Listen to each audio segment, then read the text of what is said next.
I want to spend a bit more time now, just a little bit really, talking about convergence and then what is the role of fantasy in convergence to really get at what is it we're trying to do in rhetorical criticism. But I think we need just a little bit more understanding of what we even mean by convergence and how fantasies work. So how do we converge? Well, fantasies are part of how we converge. So those shared views of the world, those shared stories that we have of how we talk about events, those are fantasies. Right? So fantasy is not uh, knights and dragons and whatever else, right? Fantasy is that we have the same way that we think about and see a certain event. And I think among the sports people who watch sports, there probably have been, and I've heard it talked about before, these games where depending upon which team you're rooting for, you see what happened in a very different way. In politics, it happens all the time. People of different parties, an event happens, and they either see that something is a sign of a strong leader or something is a sign of a leader who's overstepping their bounds. Right? Those are different fantasies that are shared in or that are created by different groups. Right? And those fantasies, we often learn about them through an illusion. Right? An illusion. So, dear 8 pound 6 ounce newborn baby Jesus.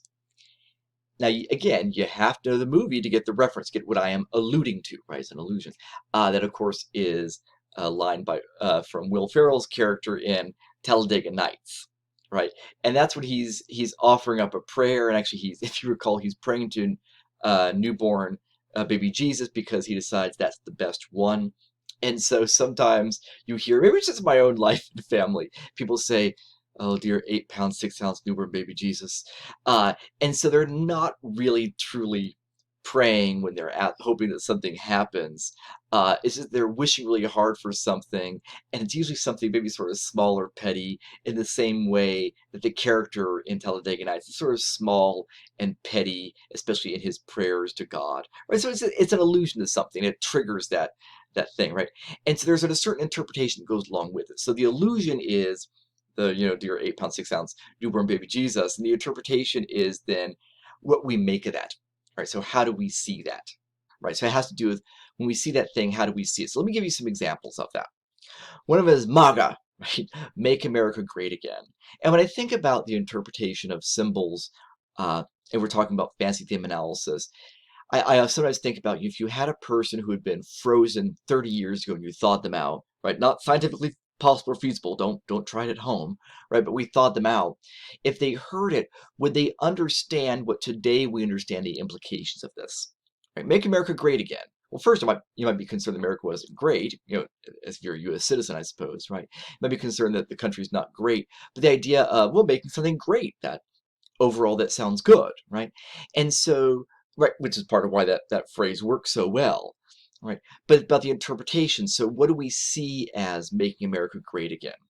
Because just painting with a broad brush here, Republicans and Democrats, or I might say conservatives and liberals, I don't really know where to put that line down. Sort of, a lot of people are going to be hit by that fence, I think, when I drop it down. But right, I'm seeing sort of one camp versus another camp, one group versus another group, or one community versus another community. Do they see something as making America great again or not? Right? What is their interpretation of that? And so I think that all groups agree on what it is that is represented by making America great again. But some of the groups do not share in that being something that makes America great, right? So BLM, which is Black Lives Matter, right? When you hear that statement, Black Lives Matter, it's like, I mean, when you first get the person frozen in time 30 years and thought out again might say, well, maybe perhaps they're a white person would say, I mean, okay, yeah, sure, they matter as much as anything else. I don't quite get it. Well, understand the significance of saying that Black Lives Matter. It's sort of like this image that when I first saw it in a textbook in a history class, I didn't understand.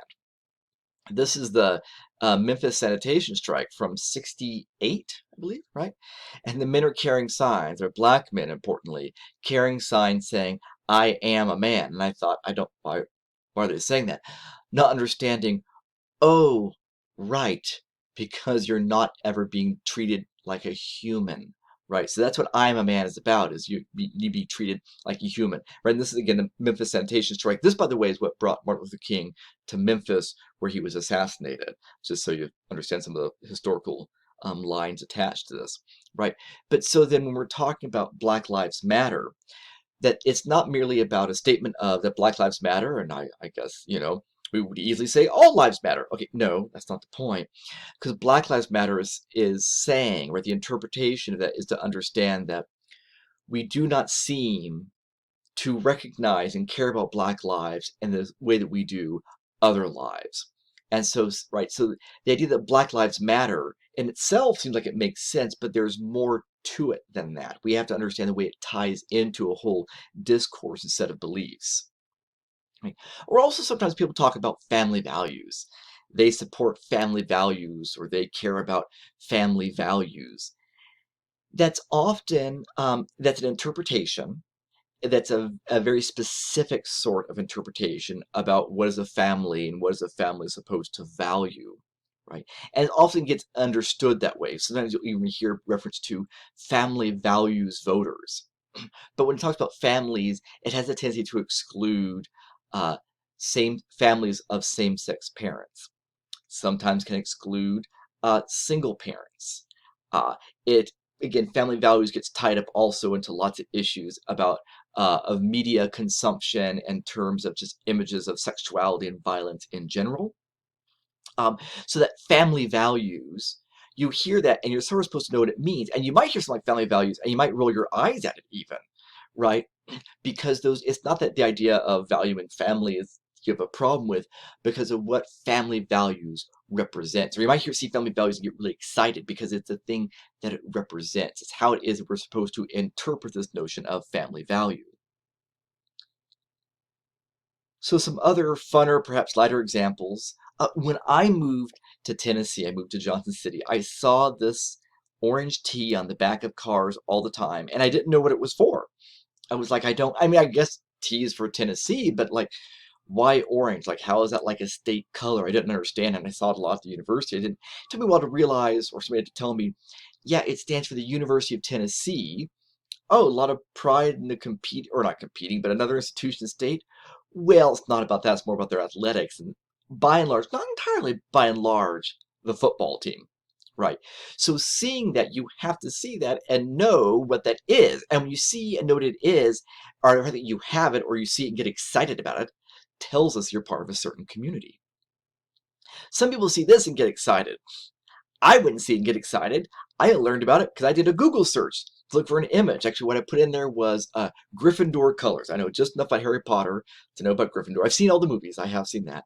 And I went to some midnight, movie premieres with Ivy. Thank you very much. She's a huge Harry Potter fan. Um, anyway, and so this is the colors of Gryffindor. It's a Harry Potter thing. If you don't understand, hey, it's fine. Join the club, right? But these were vans, right? These are Gryffindor vans and their backpack, right? But some of you just see a person wearing these things or having them, and you're like, I want. By the way, I've lost some of you now because some of you now are Googling, how can you buy these? How much are they? Right?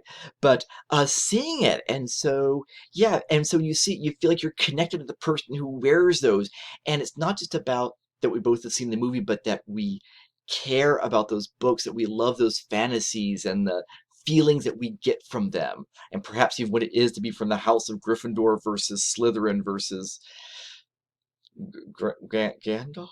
I don't know. Okay, right. Now this one's got layers to it, right?